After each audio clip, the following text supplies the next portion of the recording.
Well, apparently y'all like gear guides if my recent Cruiser Boy gear list is any indication, so I figured I'd put together a list for all you aspiring fast boys, street Rossies, and sport bike squids out there. Sport bike riders definitely have a completely different look than Cruiser Boys, because God help you if you show up to a sport bike ride in your Harley gear. Trust me, I tried that once and I got mercilessly clowned on all day. It's a fate that I wouldn't wish on anyone, so with the riding season coming to a close, it's time to light last season's gear on fire and bust out that credit card because it's time to go shopping. Now, a disclaimer right off the bat, you're not going to find any one-piece racing suit on this list because A, I am the last person who should be picking one of those out for you, and B, if your street behavior requires you to wear a suit on your weekend rides, I'd sooner fit you up for a tombstone. Remember, there's no prize at the end of your group rides, so take it easy and enjoy the ride. I'm also not going to be mentioning price or setting a budget because it changes all the time. However, if you do want to pick up any of the gear that I talk about today, there are affiliate links down in the description below. If you click on them, you'll be helping the channel out and making yourself look good at the same time. Speaking of which, Manscaped has just upped the game, my dudes. The new performance package is the only way to get your package to perform at its peak. They've got the Lawnmower 3.0, a ball shaver so powerful you could chop down a tree, but gentle enough not to cut your log. Actually, it's probably not rated as a lumberjacking instrument, but it will have your balls looking clean and aerodynamic in seconds. It's also got the Weed Whacker for all those unsightly nose hairs and the Shears 2.0 to trim your nails just right. Not only that, but it's packing all those lovable ball deodorants and wipes because no, you should not still be using Axe body spray. You're not some kid named Kyle in middle school, you're an adult. If you pick up the performance package, they'll also include the Shed travel bag to hold all this goodness in one place and their fancy-pantsy anti-chafing boxers because nobody wants their freshly shorn balls to chafe. That would just be unpleasant. Click that link down below and use the code Yammie for 20% off the performance package and free shipping. Trust me, my dude, with all the skin-tight stuff on this list, there's not going to be much room for bush, so do yourself a favor and click that link. We're going to be mixing things up today by talking about helmets first, and that's because unlike cruiser gear, adventure gear, or even hipster cafe riders, a good sport helmet can make or break your experience. If you don't believe me, try riding a sport bike with an adventure helmet, and why don't you tell me what happens? There's a few things that make a sport bike helmet good. First, you want to see some sort of racing board certification. Usually that means Snell because that means it's been tested for race applications and been found safe. If you pair that with an ECE sticker, you're golden because it can be hard to find both on the same lid since they test for different criteria. Second, you want to find a wide field of view, especially vertically so that you can see what you're doing when you're going in a full tuck. And then lastly, you want it to be light. My choice for a sport helmet is the Shoei RF 1200. Yeah, I know, not exactly earth-shattering stuff, but I have been wearing an RF 1200 for the past 3 years and I am completely sold. They have a ton of different styles to choose from and you can usually score one going on clearance for less than list price because they change their graphics almost every year. But looks alone don't make this helmet great, it's everything else. It's got 3 brow vents and 1 chin vent to keep air moving, which is a big deal in a full-face helmet. It includes a pin-lock visor so you don't have to worry about fogging up the inside of your face shield, and it's got emergency release pull tabs on the bottom of the helmet, which hopefully you'll never need to use, but they're a great addition. Also, the interior padding is super soft, so you don't need to feel like you're riding with sandpaper inside your helmet. The pads are also easily replaceable, and you can send the helmet back to Shoei and they'll check the health of the helmet for free. That way you can keep the lid for a long time if you take care of it. Yes, this is a pricey helmet, but keep your eye out for those closeout deals and you'll be able to grab a high-quality, handmade helmet for less than the price of an Icon. Speaking of Icon, a quick honorable mention is the Alliance. Now, that whole helmet line has been discontinued, but you can still find a few floating around for basically nothing. If you're on a tight budget and you can find one of these, it's a solid option, just never buy it used. Next up, we have jackets. Sport bike jackets run the gambit from stealthy black with hidden reflective panels to full-on Power Ranger mode with neon colors and crazy graphics. But I think at the end of the day, we'd all like our gear to match, so I'm going to go with some slightly more subdued colors because chances are you're not riding on an airbrush Turbo Busa. And if you are, good job.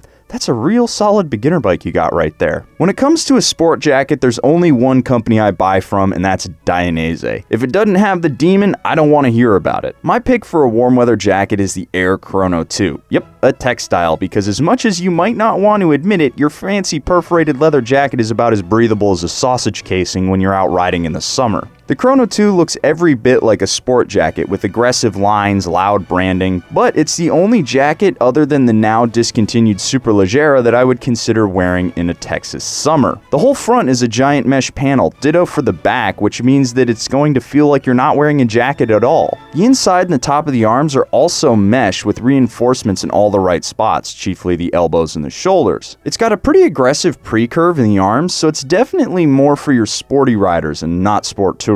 No back protector, but it does have pockets for one, and I always pop an A-Stars Nucleon in there, which I know is sacrilege, but I love how it feels. Do be sure to pick up a Union belt, which will keep the jacket from riding up your back. Also, for sizing, Dainese is always a little bit short in the torso for me at 6'3", so you might need to size up. I wear a 58 or a 60 depending on the cut. Though maybe you want to look like an absolute squid, but riding without gear is too scary. Well, for a stealthy choice, there's the Alpine Stars Chrome Sport hoodie. It's a fairly unassuming hoodie with the A-Stars logo on the chest and the hood, and any normie would just think it's some new Nike thing. But it's a bulletproof riding jacket on the inside. It's got aramid backing in the slide zones, and no, aramid does not mean Kevlar, but it does mean that in a slide you're not going to get road rash. And it is packing shoulder and elbow armor with a pocket for a back protector. Mercifully, the hood is removable because I don't know if you've ever ridden with a hoodie before, but it can get annoying with a giant parachute around your neck at 70 miles an hour. I also want to include a women's jacket because I know it'll help at least 3% of you out if our analytics are to be trusted. And my choice is the A-Stars Stella TGP Plus R V3 LMNOP D Max Ultra Fast Mega Goodly Jacket. Seriously, man, these gear manufacturers need to calm it down with their names. Just call it the Stella or the V3 Air. I don't need all that alphabet soup and word association games just to buy a jacket. But horrible names aside, this jacket is a lightweight, warm weather textile jacket with all the bells and whistles. It's got pre-curved arms with CE level 1 elbow and shoulder pads, a back protector pocket, full waist zipper to keep it in place. It's got all the typical sport bike color schemes and doesn't just come in pink, since black or pink irritates some of the women riders that I know.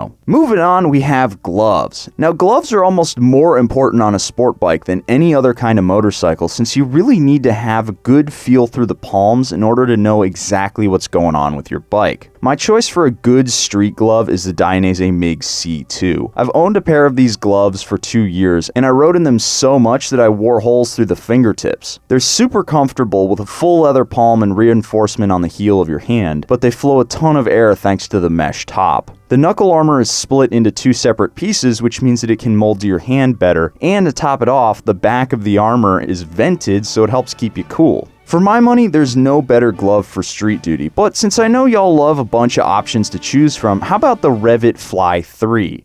I had a pair of the Fly 2 gloves, and again, I wore them so much that I ended up with holes in my fingertips. The beauty of these gloves is that they're 100% perforated leather, meaning that they'll break in and mold to your hands better than any leather and textile combo ever could. They're a subtle black mid-cuff glove that'll go with pretty much anything. They've even got a cell phone finger, meaning that you don't have to take your glove off to use your phone, a feature that I'm baffled isn't on literally every single motorcycle glove on the planet. The only downside to these gloves is that you have to be patient for them to break in. Don't size up too much just because it's more comfortable right out of the gate. My pair of Fly 2s were the single best fitting pair of motorcycle gloves I've ever owned, but it took a solid 2 months before they fit just right. Now, you know I don't wear riding pants, but in this case I feel it's prudent to include a pair, so for my choice I have the Revit Lombard 2. Lots of sequels today apparently. They claim a regular fit, but riding jeans always run smaller because of the armor and inner layers and so on, so be sure to size up. The Lombards look just like normal jeans but are good in a slide and have that fancy C-Smart armor that you know I love so much. Finally, let's finish out this video with some boots. Like I said in the cruiser video, you want a boot that goes up your calf with a built-in ankle protection.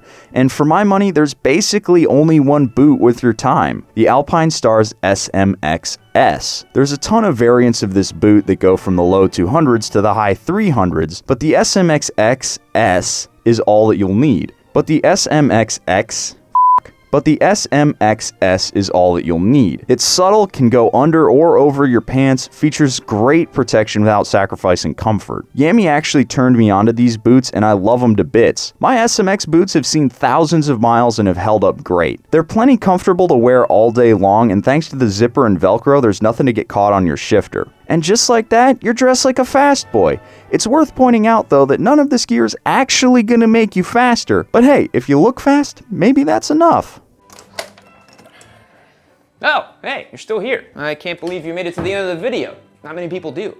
Just for you, I have a little treat. Hit this link over here, check out the next video on the Yammie Noob catalog. What's gonna happen in it? I don't really know. Maybe there's a boost in it, maybe there's some cool wheelies, maybe there's some fun memes. Probably. Who can say?